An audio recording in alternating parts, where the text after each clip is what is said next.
ଜୟ ଜଗନ୍ନାଥ। ଦେଖନ୍ତୁ, ଏବେ ଯେଉଁ ଭତ୍ତାକୁ ନେଇ ଗୋଟେ ବହୁତ ବଡ଼ ଅପଡ଼େଟ୍ ପଳେଇ ଆସିଛି, ବହୁତ ବଡ଼ ଅପଡ଼େଟ୍। ମାନେ ଯାହାକୁ କୁହନ୍ତି, ମାନେ ସରକାର ମାନେ ଲୋକଙ୍କୁ ଭୁଆଁ ବୁଲାରେ ପୁରା ଏକ୍ସପର୍ଟ ହେଇସାରିଲେ, ପୁରା ଏକ୍ସପର୍ଟ ହେଇସାରିଲେ। ଜାଣିଲା କ'ଣ, ଯଦି ଛୁଆଙ୍କୁ ପାଠ ପଢ଼ାଇଲେ ଗାର୍ଡ଼ିଆନ୍ ମାନେ ଧରିଦେବେ, ଆଉ ଯଦି ଟିକେ 30-40 ବର୍ଷ ମାନେ ଏଜ୍ଡ ଲୋକଙ୍କୁ ଟିକେ ଯଦି କ'ଣ ଆଡ଼ୁ ସାଡ଼ୁ କହନ୍ତି, ସେମାନେ ତ ମାନେ ଧରିଦେବେ ନା, ନାଇଁ ଆମ ସାଙ୍ଗରେ କିଛିଟା ଏପଟ ସେପଟ ହେଉଛି। କିନ୍ତୁ ଯଦି ବୁଢ଼ାବୁଢ଼ୀ ଲୋକଙ୍କ ସାଙ୍ଗରେ ହେଲା, ସେମାନେ କ'ଣ କରିବେ? ସେମାନେ ଜାଣିବେ କେମିତି? ସେମାନେ ତ ଆଉ କାହା ଭରସାରେ, ସେମାନେ ତ ବ୍ୟାଙ୍କକୁ ଗଲେ ଫର୍ମ ଫିଲ୍ଅପ୍ କରୁଛନ୍ତି ବ୍ୟାଙ୍କ ବାଲାଙ୍କୁ ଡାକିକି। ଯଦି ବ୍ୟାଙ୍କ ବାଲା ହିଁ ଧୋକା ଦେବ, ତାହେଲେ ସେମାନେ ଆଉ କ'ଣ କରିବେ? ତ ଠିକ୍ ସେ ଦେଖନ୍ତୁ, ଭତ୍ତା କ'ଣ ହେଇଛି ନା, ଯେତେବେଳେ ଆମର ମୋହନ ସରକାର ଆସିଲେ, ଯେତେବେଳେ ବିଜେପି ସରକାର ଓଡ଼ିଶାକୁ ଆସିଲା, ସେତେବେଳେ କହିଥିଲେ କ'ଣ ନା, ଧାନ ମଣ୍ଡି ହେବ 3100 ଟଙ୍କା। ସେଇଟାକୁ ତ କଲେ, କିନ୍ତୁ ତା ଭିତରେ କିଛି ନା କିଛି ଟିକେ କେଁ ରହିଯାଉଛି। ତ ପୁଣି ସେକେଣ୍ଡ ଥର କ'ଣ କଲେ ନା, ସମସ୍ତଙ୍କୁ ମିଳିବ 3500 ଟଙ୍କା। ଫାଷ୍ଟ କହିଲେ କ'ଣ ନା, ସମସ୍ତଙ୍କୁ ମିଳିବ 3500 ଟଙ୍କା। ତାପରେ ଯେମିତି ଟିକେ ପଳେଇ ଆସିଲେ କ'ଣ ପୋଜିସନ୍କୁ ବା ପାୱାରକୁ ପଳେଇ ଆସିଲେ, ସେତେବେଳେ କହିଲେ କ'ଣ, ନାଇଁ 60 ବର୍ଷରୁ ଅଧିକା ଲୋକଙ୍କୁ ମିଳିବ କ'ଣ ନା 3500 ଟଙ୍କା ଲେଖାଏଁ ମିଳିବ। ଯେଉଁମାନଙ୍କୁ 60 ବର୍ଷ ବୟସରୁ ଅଧିକା ହେଇଥିବ ସେମାନଙ୍କୁ 3500 ଟଙ୍କା ଲେଖାଏଁ ମିଳିବ। ଆଉ ବାକି ବାଲାଙ୍କୁ 1000 ଟଙ୍କା ନା 500 ଟଙ୍କା ଏମିତି କ'ଣ ଦିଆହେଉଥିଲା, ସେଇ ହିସାବରେ ଦିଆହେବ। ତାପରେ ଯେତେବେଳେ 60 ବର୍ଷ ଯେତେବେଳେ ଆଇଲା, ତାକୁ ଇମ୍ପ୍ଲିମେଣ୍ଟ କରିବା ପାଇଁ ଟାଇମ୍ ଆସିଲା, ସେତେବେଳେ କହିଲେ ନାଇଁ 60 ବର୍ଷ ନୁହଁ, କାରଣ 60 ବର୍ଷରେ ତ ଅଧିକା ଲୋକ ବାହାରିବେ, ବହୁତ ଲୋକ 60 ବର୍ଷରୁ ବାହାରିବେ। ତାଙ୍କର ତ ସେମିତି ତାଙ୍କର ଖର୍ଚ୍ଚ ତ ବଢ଼ିଯିବ। ସେମାନେ ସେଠୁ କ'ଣ କଲେ, ନାଇଁ 80 ବର୍ଷ ଉପରକୁ ଦିଆହେବ। 80 ବର୍ଷ ଉପରକୁ, ଆଉ ଯେଉଁମାନେ ହ୍ୟାଣ୍ଡିକ୍ୟାପ୍ ହେଇଥିବେ ବା ବିକଳାଙ୍ଗ ହେଇଥିବେ, ତ ସେମାନଙ୍କୁ ଦିଆହେବ 3500 ଟଙ୍କା। ଦେଖନ୍ତୁ, ଏ ଅପଡ଼େଟ୍ଟା ଚାଲା, ସବୁ ଲୋକମାନେ ବାଡ଼ିଆ ପିଟା କ'ଣ ହେଲେ, ଇଏ କଲେ ସିଏ କଲେ, ଯେ କ'ଣ କରିବା, ଭୋଟ୍ ତ ଦେଇସାରିଲେଣି, କିଛି ଲାଭ ନାହିଁ।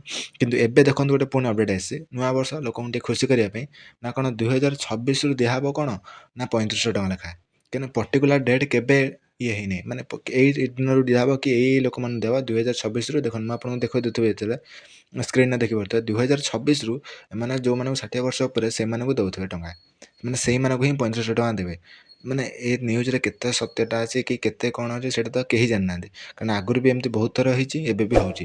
ଲୋକମାନେ ଖାଲି ଦେଖିକି ଟିକେ ଖୁସି ହେବା କଥା। ନା କ'ଣ, ନୂଆ ବର୍ଷରେ ମୋହନ ସରକାର ଆମକୁ ଗୋଟେ ଗିଫ୍ଟ ଦେଲେ, ଗିଫ୍ଟ ନା ଛେନା ଗୁଡ଼ ଦେଲେ, କିଛି ଦେଇନାହାନ୍ତି, କିଛି ଦେଇନାହାନ୍ତି, ଖାଲି ଲୋକଙ୍କୁ ଭୁଆଁ ବୁଲାରେ ଚାଲିଛନ୍ତି। ଦେଖନ୍ତୁ, ଆଉ ଗୋଟେ କଥା ମନେ ରଖନ୍ତୁ, ଯେଉଁମାନେ ପ୍ରାୟ ଲୋକ ଜାଣିନଥିବେ, ଯେଉଁମାନଙ୍କୁ 3500 ଟଙ୍କା ଲେଖାଏଁ ଭତ୍ତା ମିଳୁଛି, ଆପଣ ଯେତେବେଳେ ନେକ୍ସଟ ଭତ୍ତା ଆଣିବାକୁ ଯିବେ, ସେତେବେଳେ ପଞ୍ଚାୟତ ଅଫିସରେ ଗୋଟେ ଫଟୋ ଉଠାଇଦେବେ।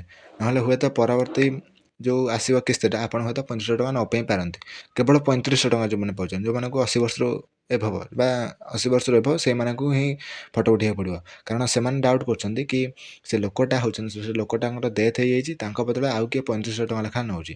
ତ ତାକୁ ପ୍ରୁଭ୍ କରିବା ପାଇଁ ଆପଣ ଯେତେବେଳେ 3500 ଟଙ୍କା ଲେଖାଏଁ ଆଣୁଛନ୍ତି, ପଞ୍ଚାୟତ ଅଫିସରେ ଗୋଟେ ଫଟୋ ଉଠାଇ ଦେଇ ଆସନ୍ତୁ। ଯେହେତୁ ଆପଣଙ୍କର ପ୍ରୁଭ୍ ରହିବ, ନାଇଁ ମୁଁ ଏପର୍ଯ୍ୟନ୍ତ ଠିକ୍ଠାକ୍ ଅଛି, ଆଉ ସେ ଭତ୍ତା ପଇସାଟା ମୋତେ ମିଳୁଛି। ନହେଲେ ସରକାର ଆପଣଙ୍କୁ କେମିତି ନା କେମିତି ଉପାୟ କରି ସେ 3500 ଟଙ୍କା ବି ନେଇଯିବ। ତ ଏକରେ 80 ବର୍ଷ ଉପରକୁ ପ୍ରାୟ ନା, ଆଜିକାଲିକା ଜେନେରେସନରେ 80 ବର୍ଷ ଉପରକୁ ବଞ୍ଚିବା ଭାରି କଷ୍ଟ, ଭାରି କଷ୍ଟ। ମାନେ ଯାହା ସବୁ ସିଚୁଏସନ୍, 80 ବର୍ଷ ଉପରକୁ ବଞ୍ଚିବା ଭାରି କଷ୍ଟ। ସେଇ ଯୋଗୁଁ ହିସାବରେ କହିଲା କ'ଣ ନା, 80 ବର୍ଷ ଉପରକୁ ଯେଉଁମାନଙ୍କୁ, ସେମାନଙ୍କୁ ଭତ୍ତା ମିଳିବ। ତ ଏବେ କହୁଛି 60 ବର୍ଷ ଉପରକୁ, କିନ୍ତୁ 60 ବର୍ଷ ଉପରକୁ କେବେ ମିଳିବ ତା ଠିକ୍ ଠିକଣା ନାହିଁ। ଖାଲି କହିଛି କ'ଣ ନା 2026ରୁ ଆରମ୍ଭ ହେବ। 2026ରୁ କେବେରୁ ଆରମ୍ଭ ହେବ, କି 2026 ଡିସେମ୍ବରରୁ ଆରମ୍ଭ ହେବ, କି କେବେ ଆରମ୍ଭ ହେବ, 2026ରେ କିନ୍ତୁ ହେବ। ଆପଣ କିନ୍ତୁ 2026ରେ ପାଇବେ, ଦେଖାଯାଉ ଏ କଥାରେ କେତେଟା ସତ୍ୟତା ରହିଛି। କି ସେମିତି ଆମ ଆଖିରେ ଆଙ୍ଗୁଳି ଗେଜିକି ଆମଠାରୁ ଭୋଟ୍ ନେଇଯିବାର ଗୋଟେ ନୂଆ ତରିକା। ତ ଯଦି ବି କିଛି ଆଉ ଡାଉଟ୍ ରହୁଛି, ତାହେଲେ ମୋତେ କମେଣ୍ଟ ବକ୍ସରେ ଜଣାନ୍ତୁ। ଦେଖନ୍ତୁ, ଆମେ ତ ଫସିଆ ଲୋକ ଫସିଆ, ଆମର ସେଥିରେ କିଛି କାରଣ, ଆମେ ଭୋଟ୍ ଦେଇଛେ ମାନେ ଆମେ ତ ହଇରାଣ ହିଁ ହେବା। ତ ଆଜି ପାଇଁ ଏତିକି, ରହୁଛି। ଜୟ ହିନ୍ଦ, ଜୟ ଜଗନ୍ନାଥ, ଜୟ ଭାରତ।